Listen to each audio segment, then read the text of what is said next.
É, então, a nossa análise detalhada de hoje foca nas notas e nos recortes de um texto incrivelmente atemporal, chamado A Arte da Persuasão, os Três Métodos de Aristóteles.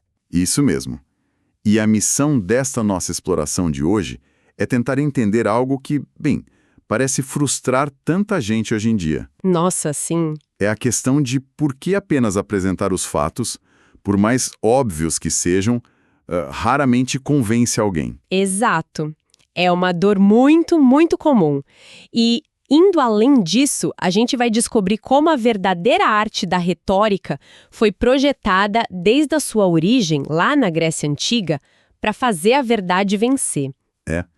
O conceito que abre esse texto é absolutamente fascinante. A premissa básica é que os seres humanos estão em uma busca constante, tipo quase instintiva, pela verdade. Queremos entender o mundo ao nosso redor, né? E o estado de não saber não é apenas um pequeno incômodo intelectual. Não de forma alguma. O texto argumenta que a ignorância nos causa dor real. É uma agonia não ter as respostas para as coisas. Perfeito. Então, o que acontece quando procuramos a verdade para aliviar essa dor, mas as nossas opiniões entram em conflito com as de outras pessoas? Pois é exatamente aí que entramos no complexo jogo da persuasão. Tentamos convencer o outro de que a crença que carregamos é, de fato, a verdadeira. Exatamente. E é crucial começar esclarecendo um grande mal-entendido moderno que o material-fonte aborda logo de cara. A questão da palavra em si. Isso. Hoje em dia, a palavra retórica ganhou uma conotação extremamente negativa. Geralmente, quando as pessoas ouvem esse termo, elas o associam imediatamente àquela linguagem sem sentido. Vazia, né? Vazia ou puramente manipuladora, da qual figuras públicas, líderes corporativos e políticos de todos os espectros são frequentemente acusados de usar para desviar do assunto. A retórica virou sinônimo de enrolação. A gente vê o tempo todo na mídia, independentemente de que lado político seja, as pessoas falam, isso é só retórica. E nós aqui não estamos tomando nenhum lado político a citar isso, é apenas a forma como a palavra é usada hoje em dia pelo público em geral. Com certeza, é uma observação puramente sobre a linguagem. Mas na visão original de Aristóteles, a coisa passa longe disso. Para ele, a retórica não é um truque de mágica para enganar os desavisados. Longe disso. Ela é a ferramenta essencial, a arte fundamental que permite que a verdade prevaleça sobre as mentiras. É um mecanismo de defesa e, ao mesmo tempo, de propagação do que é real. Nossa, isso é poderoso. Sem a retórica, a verdade corre o risco de ser engolida por qualquer falsidade bem contada. Certo, vamos desvendar isso. Porque o texto divide essa ferramenta monumental em 3 métodos fundamentais que Aristóteles descreve meticulosamente em seu livro Retórica. E o primeiro deles é o que forma a base de tudo, o alicerce sobre o qual qualquer argumento precisa ser construído, que é a credibilidade do caráter. O famoso ethos. Isso, o ethos.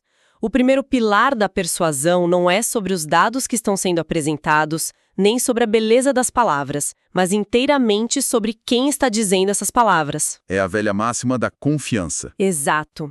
As pessoas são infinitamente mais facilmente persuadidas por alguém que se passa por confiável. Pensa um líder corporativo anunciando cortes drásticos na empresa, por exemplo. Se a equipe não confiar na figura desse líder, os números que ele apresentar na tela, não vão significar absolutamente nada. Nada. O argumento nasce morto ali mesmo. Morre na hora. Sem dúvida. E o que eu acho brilhante na análise de Aristóteles é que ele não deixou o conceito de confiança vago. Ele não disse apenas, seja uma boa pessoa. Seria muito fácil, né? O texto detalha que a confiança é composta por 3 qualidades específicas e inegociáveis. A primeira delas é o bom senso. Bom senso. Quando dizemos que alguém tem bom senso, significa que confiamos na capacidade de julgamento dessa pessoa. O texto descreve esses indivíduos como pensadores racionais e sensatos. Pessoas que não perdem a cabeça. Exatamente. Eles mantêm a calma e a serenidade, agindo de forma totalmente profissional na sua área de atuação. Não é alguém que se exalta no primeiro obstáculo ou que toma decisões baseadas em puro impulso. Dá aquela sensação de segurança. É aquela pessoa que transmite segurança pela forma como avalia a realidade. O bom senso é aquela âncora, não é? Mas só ser inteligente ou técnico não basta, o que nos leva à segunda qualidade exigida por Aristóteles, que é a boa moral. Fundamental. Nós consideramos que alguém tem um caráter de boa moral quando esperamos que essa pessoa faça a coisa certa, mesmo quando ninguém está olhando. Mesmo sem plateia. Isso. Mesmo quando não há nenhuma recompensa imediata por isso.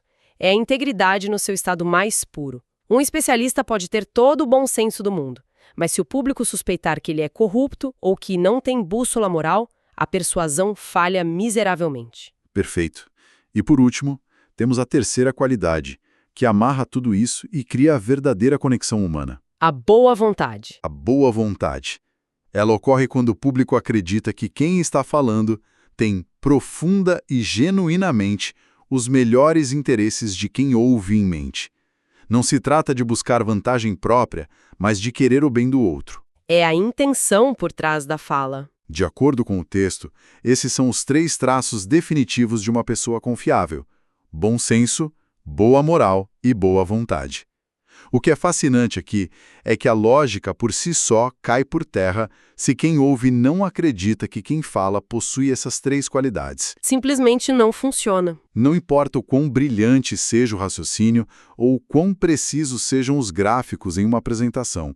Se faltar a percepção de bom senso, integridade ou de que a pessoa realmente se importa com o impacto daquelas palavras na vida dos outros, a persuasão simplesmente não acontece. A parede sobe e ninguém escuta mais nada. Ninguém escuta, fica todo mundo blindado. É exatamente como construir uma mansão magnífica sobre um terreno de areia movediça.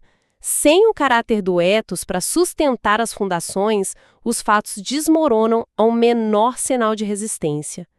E essa necessidade de conexão humana nos leva perfeitamente ao segundo método, que é a emoção. Ou o pathos. Aqui é que a coisa fica realmente interessante.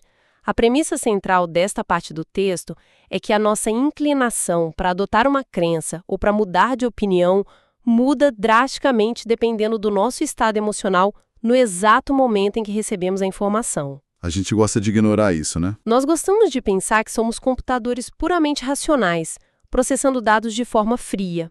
Mas a verdade é que somos seres profundamente emocionais.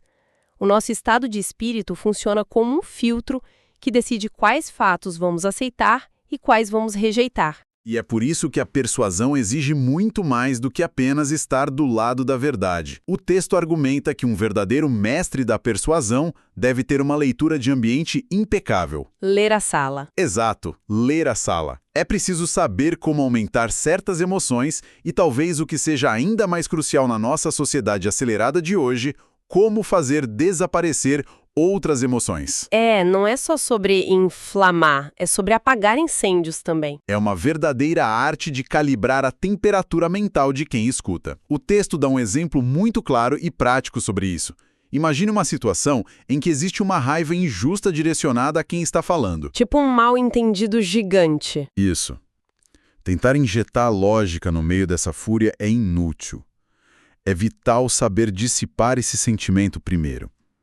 Ao acalmar as pessoas, reconhecendo a dor delas e trazendo todas elas para um estado mental tranquilo, só então elas passam a ter capacidade cognitiva para escutar o que se tem a dizer. Mas a emoção não é só algo a ser neutralizado, certo?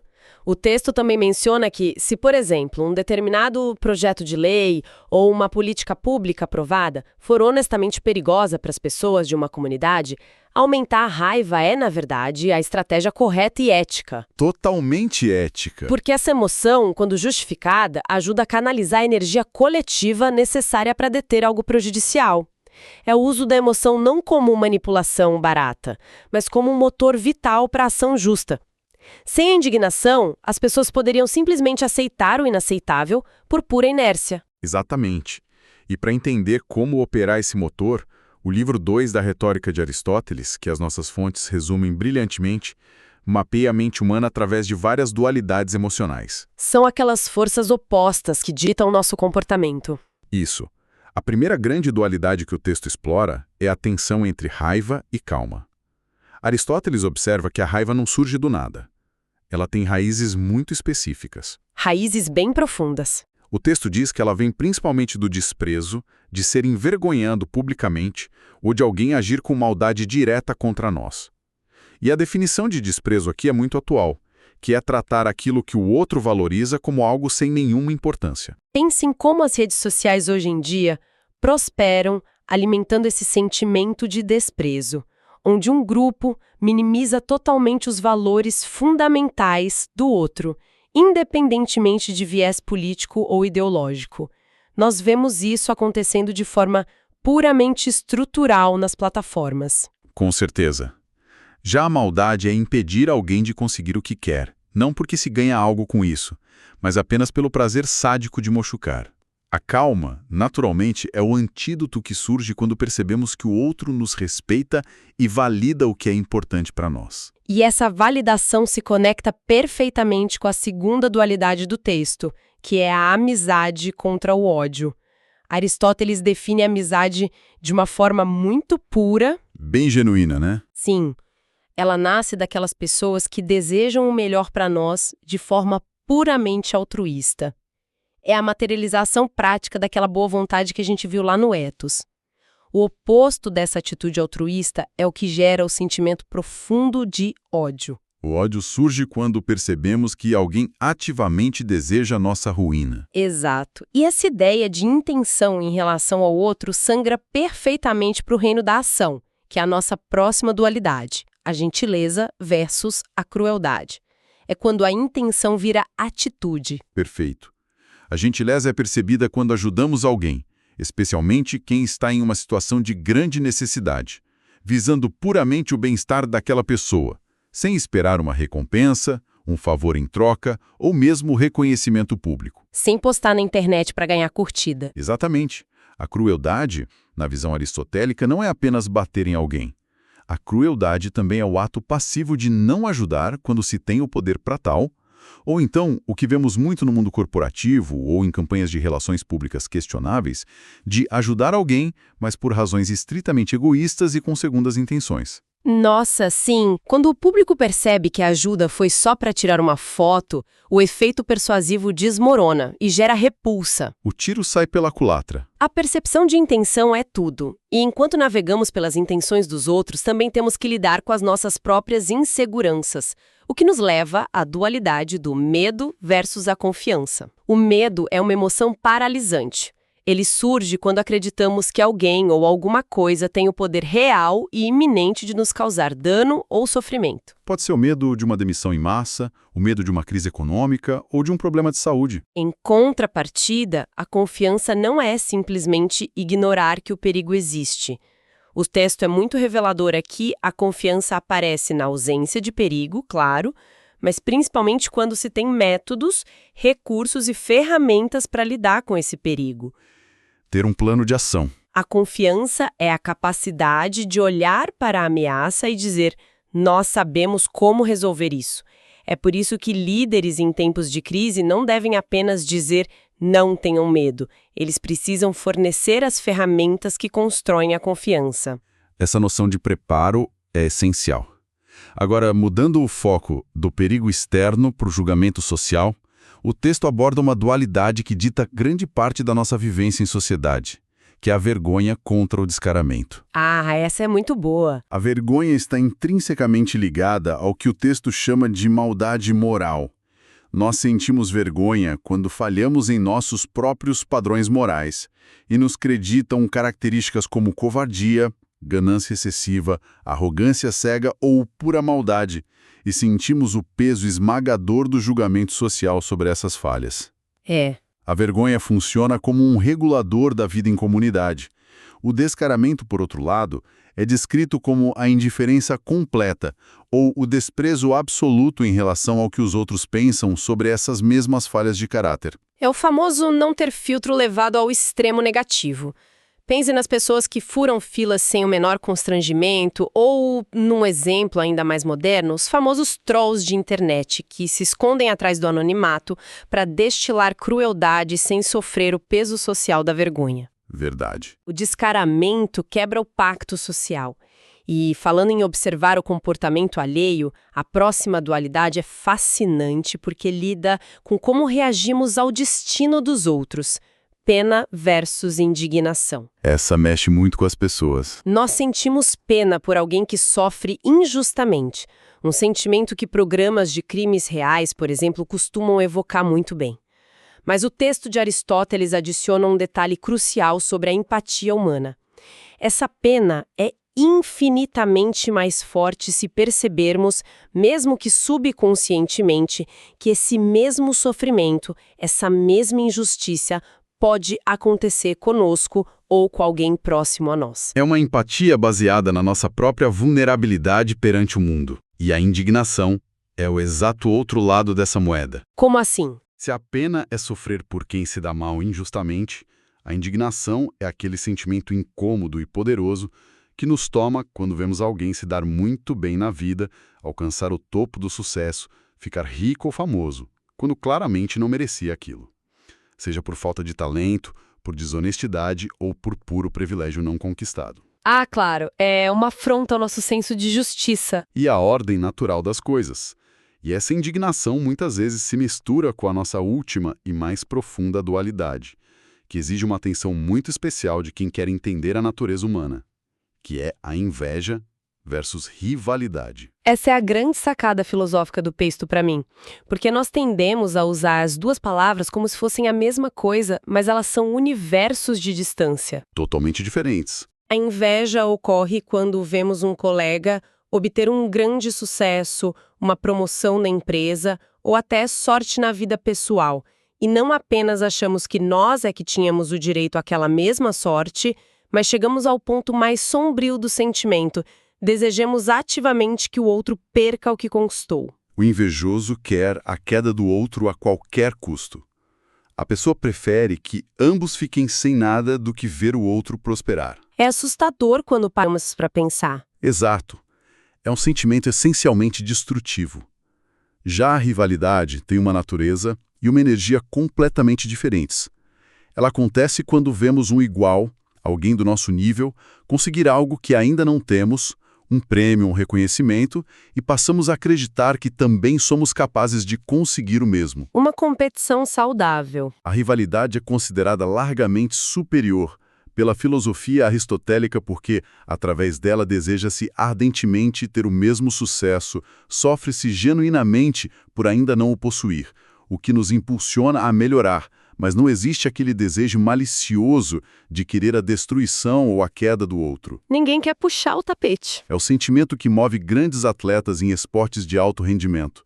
A rivalidade é uma força que puxa você para cima, obrigando a subir de nível, enquanto a inveja é a força que tenta puxar o vencedor para baixo, para a lama. Essa diferença entre inveja e rivalidade muda completamente a forma como enxergamos a competição, seja no escritório, na arte ou na vida pessoal. E o grande resumo desta jornada pelo pathos é que, sendo humanos, somos inescapavelmente seres emocionais. Não tem como fugir disso. O texto conclui esta parte afirmando que o verdadeiro mestre da persuasão saberá como excitar essas emoções quando a situação exigir ação justa e, igualmente, como acalmá-las quando elas estiverem turvando a visão e impedindo o diálogo, o que finalmente prepara o terreno para o terceiro e último método. A lógica ou o logos. A estrutura da verdade. Depois que você estabeleceu confiança e calibrou as emoções, você precisa entregar a substância. O texto explica que um bom argumento lógico sempre apresenta uma série de premissas, que são declarações básicas que podem ser verdadeiras ou falsas. E é a partir da interação dessas premissas que uma conclusão obrigatoriamente deve ser tirada. E para tornar esse conceito, que é um pouco denso, mais acessível, o material categoriza as formas de estruturar essa lógica em 3 grandes tipos de argumentos que usamos o tempo todo, mesmo sem perceber. O primeiro é o argumento dedutivo. O clássico. Esta é, de longe, a forma mais persuasiva de todas se você tiver os dados certos. A matemática da coisa é simples e incontestável se todas as premissas são universalmente verdadeiras e a estrutura está correta, a conclusão a que chegam é obrigatoriamente verdadeira. O argumento é válido, sólido e não deixa margem para dúvidas. Eles são extremamente persuasivos porque são construídos usando uma lógica clara, direta e fácil de seguir. Pense na matemática clássica ou na geometria. Não há saltos interpretativos. Um ponto leva inevitavelmente ao outro, e você é forçado a concordar. O problema da vida real é que raramente temos certezas absolutas sobre tudo, o que nos leva ao segundo tipo de lógica abordado no texto, o argumento indutivo. As tendências. Isso. Aqui, saímos do reino da certeza absoluta e entramos no reino das tendências. Pegamos um conjunto de premissas, muitas vezes baseado em observações passadas, e derivamos uma conclusão que não é 100% garantida de ser verdade, mas é altamente provável. A força desse tipo de argumento é baseada inteiramente na probabilidade e na repetição. É o que a gente vê no dia a dia com a tecnologia. É assim que o marketing moderno e os algoritmos de comportamento funcionam. Eles analisam que consumidores que compraram o produto A no passado tendem a comprar o produto B. Quando lançam um novo produto, usam a indução para prever as vendas. Não é uma certeza matemática de que todo mundo vai comprar, mas a probabilidade baseada na repetição é tão alta que o argumento se torna forte o suficiente para embasar decisões de milhões de dólares. Uma excelente aplicação. E, finalmente, para fechar a tríade da lógica, temos o argumento abdutivo. Esse eu acho fascinante. Este ocorre muito em situações onde não temos o luxo da repetição ou de premissas universais. Imagine coletar um vasto conjunto de dados espalhados, pistas soltas e informações aparentemente desconexas. O raciocínio abdutivo busca determinar qual é a conclusão que, de forma mais elegante e lógica, melhor explica todo aquele conjunto de dados. A melhor explicação possível com o que se tem em mãos. É o raciocínio clássico e fascinante de um detetive analisando uma cena de crime complexa ou de um médico fazendo um diagnóstico de uma doença rara com base em múltiplos sintomas difusos. Nenhuma premissa isolada, nenhum sintoma sozinho garante a conclusão do diagnóstico, mas a conclusão oferecida pelo médico é a única que faz todas as peças daquele intrincado quebra-cabeça se encaixarem perfeitamente, tornando seu argumento o mais racional disponível. Então, o que tudo isso significa? Ao olharmos para essas notas e analisarmos profundamente os 3 métodos de Aristóteles, a grande e inescapável lição que emerge das fontes é que os fatos puros por si só, soltos ao vento, simplesmente não são suficientes para mudar a mente de ninguém.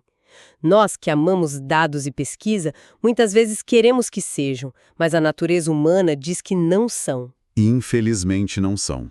Saber aproveitar a credibilidade inabalável do caráter do ethos, dominar e respeitar as marés complexas da emoção humana do pathos e estruturar a lógica de forma impecável e irrefutável com o logos é, na verdade, a única forma de trazer a mudança que se quer ver no mundo e fazer com que a verdade finalmente prevaleça sobre a desinformação. Não basta apenas estar certo no íntimo, é preciso saber com maestria como fazer essa verdade ser ouvida, respeitada e sentida pelos outros. Se conectarmos isso a um panorama mais amplo, percebemos o valor imenso e imediato desse conhecimento filosófico nos dias de hoje. Quem busca estar bem informado e procura conhecimento de forma rápida, porém profunda, pode usar essa nossa exploração de hoje como um verdadeiro e poderoso escudo contra a sobrecarga e a manipulação de informações que enfrentamos diariamente. Um escudo mental. Ao entender intimamente como o ethos, o pathos e o logos funcionam nos bastidores, qualquer pessoa ganha a habilidade quase que instantânea de identificar como está sendo alvo de persuasão no dia a dia. Seja assistindo ao noticiário na televisão, lendo uma propaganda altamente segmentada no celular ou participando de uma longa reunião estratégica de negócios. Mais do que autodefesa intelectual, isso permite organizar melhor as próprias ideias e argumentos para que sejam transmitidos e ouvidos com uma clareza cortante. E a beleza está em perceber que não estamos indefesos. Temos as ferramentas de Aristóteles bem aqui. Perfeitamente. E, no fim das contas, isso levanta uma questão importante. Nós passamos todo esse tempo entendendo que a retórica é, na sua essência clássica, a ferramenta neutra e essencial para fazer a verdade prevalecer. Mas o que acontece num cenário moderno, superconectado, quando dois lados completamente opostos de um grande e crucial debate possuem um ethos perfeito e inabalável para os seus respectivos grupos de seguidores, usam o pathos magistralmente para mobilizar e acender as emoções das massas, e estruturam seus argumentos de logos com conjuntos de dados válidos, mas completamente divergentes. Como a verdade vence e se destaca quando o domínio absoluto da arte da persuasão é idêntico em ambos os lados da trincheira? Essa é, sem dúvida, daquelas perguntas monumentais que ficam ecoando na mente e nos convidam a uma reflexão profunda e contínua, muito depois que a discussão termina. É simplesmente fascinante perceber como textos escritos há milhares de anos na Grécia Antiga continuam mapeando e explicando tão perfeitamente as complexidades do nosso comportamento moderno diário.